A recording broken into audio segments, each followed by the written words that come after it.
G'day, folks. Michael Gradisar speaking on behalf of really this fantastic team of researchers, this collaboration with Nanit. And I must say that this is absolutely fantastic to be able to get all of this research in all of these different topics by all these fantastic researchers today, and to be able to share that information with you. It's really a testament to Nanit to really concentrate on providing research and answering big questions here. So today I'm going to talk about this topic. You may have read it already, so I'm not going to read it out. And this particular talk is really based upon a study that was led by Michael Gradisar. And as you can see there, the title is Let's Talk About Sleep, Baby, and the rest and so forth. And she also presented this at the World Sleep Conference last year, but changed the title to All You Need Is Sleep. So we had a bit of fun playing around with the titles, and I thought I'd just carry that theme forward. So in terms of conflicts of interest, I am the head of sleep science at Sleep Cycle in Sweden. I'm also a consultant for Nanit as well, and I'm the CEO of Wink Sleep Proprietary Limited, which is an online sleep resource, and we also have information about infant sleep. And finally, I've also received the SNP from Dr. Comus Whalen, and that means apparently the chances of having a baby are 1 in 30,000, no, 1 in 3,000. So that's in relation to this particular topic. So when you're having a look at the definition of sexual health, you can turn to the World Health Organization, and their definition really looks at different components that might be sort of seen as positive and negative. So I'm going to actually do something different and just focus on the positive ones, because it's nice to sort of think positively.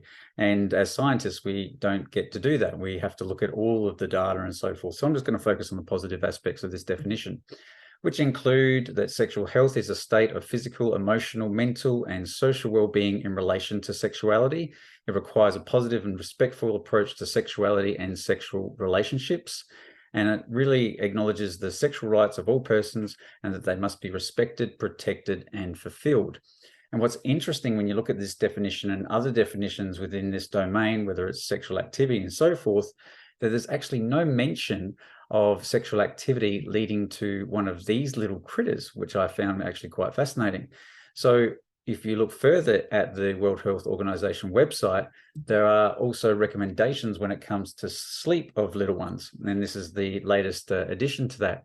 What's interesting is that it does emphasize the importance of sleep, especially in little ones, and the consequences of those, but it doesn't necessarily sort of name some of the consequences that can affect the parents. For instance, does it affect their sexual activity? You can imagine there would be a certain hypothesis that if you have an infant, that you're then having your own sleep fragmented. And by doing so, we know about that there's relationships between poor sleep and, say, depressed mood. And if one aspect of depressed mood is not really having sort of interest in previous pleasures that you used to have. So you can imagine by having a baby that therefore that might affect parents' sleep, and then they're less inclined to really sort of have sex, which means they're less inclined, or I should say it's less probable that they will have a baby from that. And so that whole concept of the circle of life starts to, form towards a demise there. Now, let's have a look at some of the evidence for this proposition, and we'll have a look at historical evidence when it comes to this. Now, we do know of a range of different contraceptives, but it's interesting that when it comes to the naming of some of these contraceptives and how effective it is having a baby a contraceptive? Is it some sort of impairment to be able to having another baby? And does that happen because parents are less interested in sleep because their own sleep is affected? So what we can do is look at some other evidence for this. And so if we scour the internet, yes, you can actually find this. And I'll read out this title. It's not just you. Some new parents stop having sex for years. And this really presents a case study at the start looking at Jessica. And to quote, it's been nearly 2 years since she and her husband last had sex, since before their only child was born. So we do actually have some evidence of this, provided by Caitlin McCormack, this world-renowned copyright editor, who happens to be an expert in cannabis, parenting, and pets. So it's a wonderful, exciting household that she lives in. But if we look further into the scientific evidence and we sort of scour for this possibility that by having an infant, it does affect our sleep and therefore parents' ability or even interest to have sex, it's very hard to find actual evidence for this. And this is one example where it can be difficult to find it. So for example, in this particular paper, we have this quote basically saying, if parents come to associate bed with wakefulness, which is in the context of basically they're awake because they have a new baby, then we basically recommend stimulus control recommendations there of not necessarily reserving the bed for sleeping, sexual activity, and of inserted breastfeeding there. So even researchers, say, for example, like Pamela Douglas here, are sort of providing opinion pieces rather than actually collecting scientific data in a systematic way to sort of look at this particular issue. So let's look deeper at the real scientific evidence to really sort of look at this concept. And when you do, there's no real focus on this particular theme, this particular proposal that having a baby leads to parental sleep disruption and therefore affects their interest in having sex. So when you look at this actual data, there is only sort of data that probably measures one aspect of sexual activity of the parents or their interest or relationship quality, for example. The focus has usually been for various studies that they're really looking at this effect of bed sharing with their infants and what can be the consequences of that. And so therefore there might be sort of more of a narrow focus at looking at the effects of parental sexual activity. And say, for example, they'll only use one question to sort of ask about that. And as you saw when it comes to the World Health Organization, even like the definition of sexual health, let alone sexual activity, having one item is really sort of narrow when we're looking at this particular concept. So really what we wanted to do is, in collaboration with Nanit, look at really what aspects of infant sleep might affect parents' sexual activity. So in this particular study, we surveyed basically, well, when it came down to it, there were 900 roughly parents of infants, and those infants were aged about 8 months old on average with that standard deviation, and the age range was from 1 to 18 months of age. The study was really a cross-sectional survey looking at various aspects of demographics, parental sleep, and sexual activity. And I guess always the benefit in doing some of these survey studies with Nanit participants is you've also got access to link with the objective sleep data. And that's really helpful because then you can actually sort of see within a certain period of time how that might relate to the survey that you're having to drop in. So the measures included auto video sonography, lots of syllables on that one. The BISC, one syllable, that's fantastic, subjective sleep.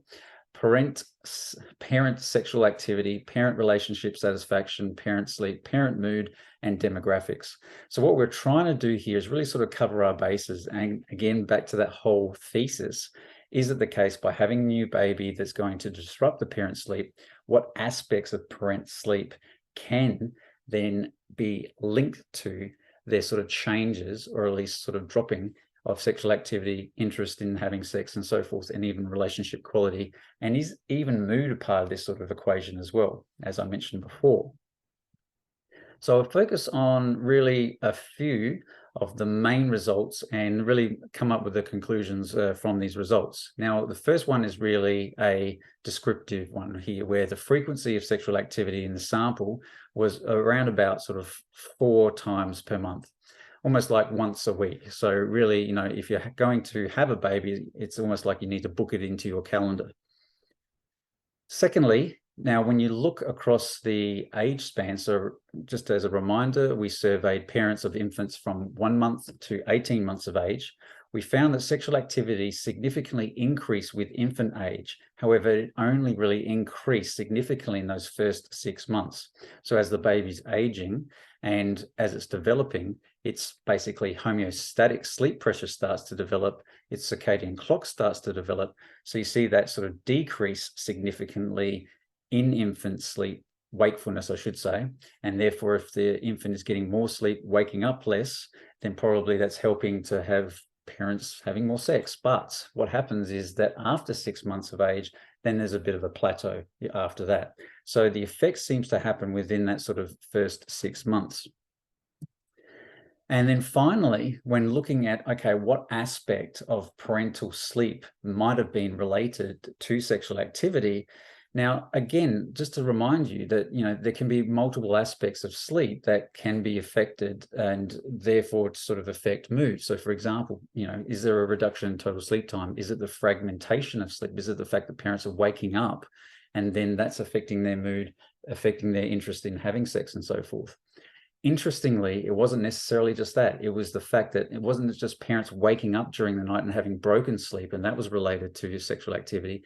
It was actually them getting up and going to visit the infant. And we had the objective evidence of that from the Nanit cameras when the parents were coming in to actually attend to the infant. So it's actually the physically getting up when we should be lying down flat. That seems to be related, which is quite interesting. We would have thought that just having fragmented sleep was enough to be able to impact the parents' sexual activity, but it isn't necessarily. It's actually having to get up physically during the night. So as it says there, getting up means it's harder to get up. So really, I'd like to thank my partners in crime when it came to this particular study, especially Michael Khan, who we affectionately call Meeks. She came up with this idea after I actually wrote a blog on my Wink website about sexual activity and sleep and the links between them. At that point in time, really the evidence in adults shows that, if anything, it's really sleep apnea that seems to relate to erectile dysfunction. And that's where the predominance of the research findings are here. And this is when Meeks basically read that article and she was thinking about our collaboration with Nanit and thought, hey, parents' sexual activity is most likely going to be affected, looked at the research and likewise was just like, there doesn't seem to be anyone looking at this. This seems to be a gap.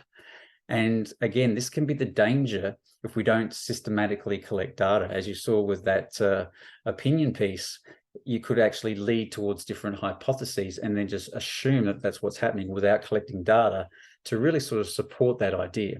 So again, I'd love to sort of congratulate Nanit for sort of taking on the whole concept of having researchers thinking about questions, collecting data and testing to see what's working in our world and what's not and so forth, what is true and what might be false. So to that end, Natalie, I would like to thank you as well. And Asaf, of course, who is also a co-author on this paper, and just for bringing the team together. It's been absolutely fantastic. And I hope you enjoy the rest of the talks today. Thank you.